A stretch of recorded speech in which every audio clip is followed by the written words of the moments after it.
여보, 이번에 딸 과외 선생님 정말 좋은 분 구했어. 명문대 출신의 경력도 화려하더라고. 입주로 모시면 어때?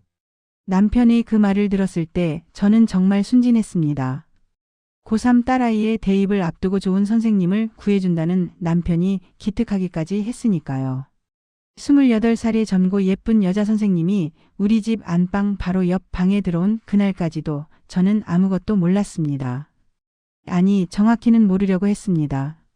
시작은 사소한 위화감이었습니다. 새벽 2시 화장실을 가려고 일어났다가 거실에 불이 켜진 걸 봤습니다. 남편과 그 선생님이 소파에 나란히 앉아 와인을 마시고 있더군요. 당신 지금 뭐 하는 거예요? 제 목소리에 남편은 태연하게 답했습니다. 알겠어. 선생님이랑 아이 교육 방향 상의하다가 목 좀 축이는 거야. 당신도 한잔 할래? 그때 그 여자가 저를 올려다보며 웃었습니다. 새빨간 입술에 묻은 와인 자국. 그 눈빛에는 도발과 비웃음이 섞여 있었습니다. 사모님 죄송해요. 제가 학생일로 고민이 많아서 원장님께 상담을 드렸어요. 원장님? 우리 남편이 학원 원장도 아닌데 왜 원장님이라고 부르는 거죠? 저는 그날 밤 한숨도 못 잤습니다. 남편의 변명은 점점 교묘해졌습니다. 당신이 요즘 너무 예민한 거 아니야? 갱년기라서 그런가? 선생님이 얼마나 전문적으로 애를 가르치는데. 여보, 그 선생님이랑 너무 친해 보여요. 새벽에 둘이서 술 마시는 게 정상이에요. 아니, 지금 나를 의심하는 거야.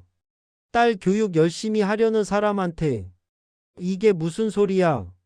남편은 제 정신 상태를 문제 삼기 시작했습니다. 제가 질투가 심한 사람, 예민한 사람, 상상력이 과한 사람으로 몰아갔습니다. 주변 사람들에게도 그렇게 말했나 봅니다. 시어머니에게서 전화가 왔습니다. 며느리, 요즘 남편한테 왜 그렇게 신경질을 부린다고 하니? 딸 공부 잘 되라고 애쓰는 사람한테 뭐가 그리 못마땅해? 저는 미쳐버릴 것 같았습니다. 제 눈으로 본 것들이 모두 제 착각이란 말입니까? 진실은 가장 잔인한 방식으로 드러났습니다. 그날 딸아이가 학교에 가고 남편이 출근한 줄 알았던 날입니다. 저는 장을 보러 나갔다가 지갑을 두고 와서 급하게 돌아왔습니다. 현관문을 여는데 들리는 소리. 오빠 사모님은요? 장 보러 갔어. 1시간은 안 와. 제 다리가 후들거렸습니다. 안방에서 들려오는 그 소리들. 저는 그 자리에서 주저앉아 울었습니다. 아니, 울음도 나오지 않았습니다. 그저 숨만 헐떡였습니다. 휴대폰을 꺼내 떨리는 손으로 녹음 버튼을 눌렀습니다. 증거를 남겨야 한다는 생각만이 저를 움직이게 했습니다. 30분 후 저는 현관문을 크게 열고 들어갔습니다. 다녀왔습니다.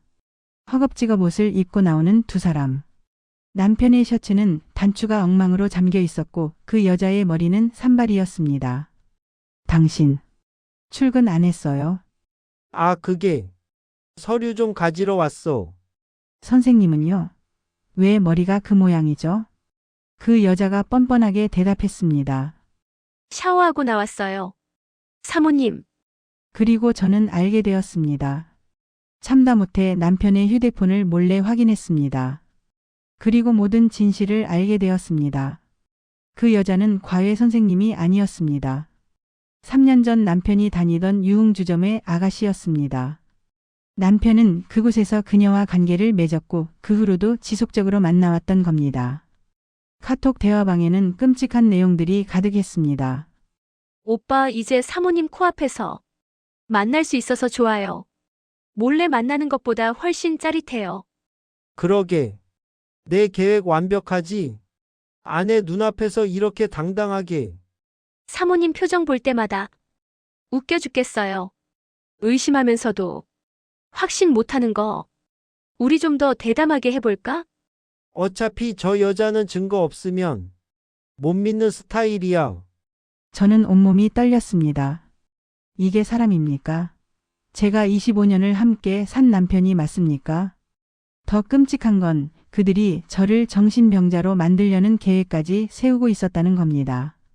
사모님이 계속 의심하면 정신과 상담 권유해봐. 그럼 주변 사람들도 다 사모님이 이상한 사람이라고 생각할 거야. 제가 미친 사람 취급받는 동안 그들은 제 집에서 제 돈으로 제 눈앞에서 불륜을 즐기고 있었던 겁니다. 가장 비참했던 건 그 다음이었습니다. 저는 증거를 들이밀며 남편을 추궁했습니다. 이게 뭐예요? 당신 이게 대체 뭡니까? 남편의 대답은 상상을 초월했습니다. 그래, 만났어. 그런데 당신 성격 때문에 그런 거 몰라. 당신이 집에서 날 얼마나 무시했는데 남자도 외로우면 실수할 수 있는 거야. 저를 탓하더군요. 제가 남편을 무시해서, 제가 차가워서, 제가 갱년기라서 그랬다고. 더 기가 막힌 건 시댁의 반응이었습니다. 며느라, 남자가 한 번 실수했다고 집안을 박살 낼 거야? 애도 있는데 생각 좀 해봐. 우리 아들이 원래 그런 애. 아니야. 너가 잘못한 게 분명히 있을 거야. 친정 어머니만이 제 편이었습니다. 75세 연로하신 어머니가 오셔서 우시며 말씀하셨습니다. 내 딸아, 내가 뭘 잘못했니? 25년을 성실하게 살림하고 애 키우고 시댁 모시고. 잘못한 게 대체 뭐니? 어머니 품에서 저는 처음으로 목 놓아 울었습니다. 저는 결심했습니다. 이혼을 하기로요. 주변에서는 모두 말렸습니다. 나이가 있는데 경제적으로 어렵게 될 텐데 딸 생각은 하냐고 남자가 돌아오겠다는데 받아주라고. 하지만 저는 더 이상 참을 수 없었습니다. 저를 정신병자 만들려 했던 그 사람과 제 집에서 저를 비웃으며 남편과 관계했던 그 여자를, 그리고 무엇보다 한 점의 미안함도 없이 오히려 제게 책임을 전가하는 그 뻔뻔함을, 변호사를 선임했습니다. 녹음 파일과 카톡 내용, 그리고 그동안 모아둔 증거들을 모두 제출했습니다. 남편은 그제야 당황했습니다. 여보, 내가 잘못했어. 다시 생각해보자. 우리 이렇게 끝날 사이 아니잖아. 그 말을 들으며 저는 웃었습니다. 처음으로 속 시원하게 웃었습니다. 당신이랑 저랑 무슨 사이였죠? 25년 부부? 아니에요. 당신에게 저는 그냥 이용당하는 바보였어요. 당신 부모 모시고 당신 밥 차려주고 당신 딸 키워주는 가정부였죠. 오늘 법원에서 이혼 조정이 있었습니다. 남편은 끝까지 제 성격을 문제 삼았습니다. 자기는 외로워서 실수했을 뿐이고 제가 너그럽게 용서하면 다시는 안 그러겠다고. 판사님이 물으셨습니다. 그럼 원고 남편은 본인의 외도 사실을 인정하시는 겁니까? 네, 인정은 합니다만 처가 저를 몰아붙여서.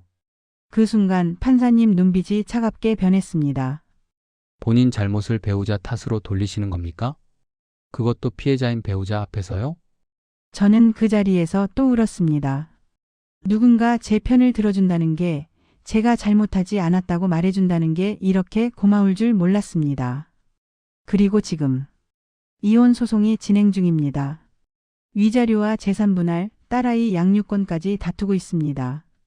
힘듭니다. 너무 힘듭니다. 50 중반의 나이에 새로 시작한다는 게 얼마나 무서운지 매일 밤 잠이 오지 않습니다. 하지만 후회는 없습니다. 거울을 보면 제 눈빛이 달라진 게 보입니다. 예전에 그 죽은 눈빛이 아닙니다. 살아있는 사람의 눈빛입니다. 딸아이가 말했습니다. 엄마, 나 사실 다 알고 있었어. 아빠랑 그 선생님. 근데 엄마한테 말 못했어. 엄마가 너무 힘들어할까봐. 엄마 이혼해. 나는 엄마 편이야. 그 말을 들으며 저는 또 울었습니다. 제 딸이 이렇게 의젓하게 컸구나. 이렇게 엄마를 사랑해주는구나. 인생은 50에 끝나는 게 아니더군요. 아직 제게도 새로운 시작이 있을 수 있습니다. 당당하게 제 자존심을 지키며 살아갈 수 있습니다. 혹시 저와 비슷한 상황에 계신 분들께 말씀드립니다. 참지 마세요. 당신 잘못이 아닙니다. 당신은 바보가 아닙니다. 당신은 사랑했을 뿐입니다. 하지만 사랑에도 최소한의 존중과 신뢰가 있어야 합니다. 그걸 짓밟은 사람에게 더 이상 기회를 줄 필요 없습니다. 당신 인생은 당신 것입니다. 저는 오늘도 새로운 내일을 준비합니다. 무너지지 않습니다. 절대로. 저물어가는 노을이 아름다운 건 그 안에 수많은 이야기를 품고 있기 때문이겠지요. 당신의 남은 삶도 그 노을처럼 찬란하게 빛나길 기도합니다. 마음을 울리는 따뜻한 이야기를 배달하는 린율이었습니다. 당신의 소중한 구독과 좋아요는 더 좋은 이야기를 만드는 큰 힘이 됩니다. 시청해 주셔서 진심으로 고맙습니다.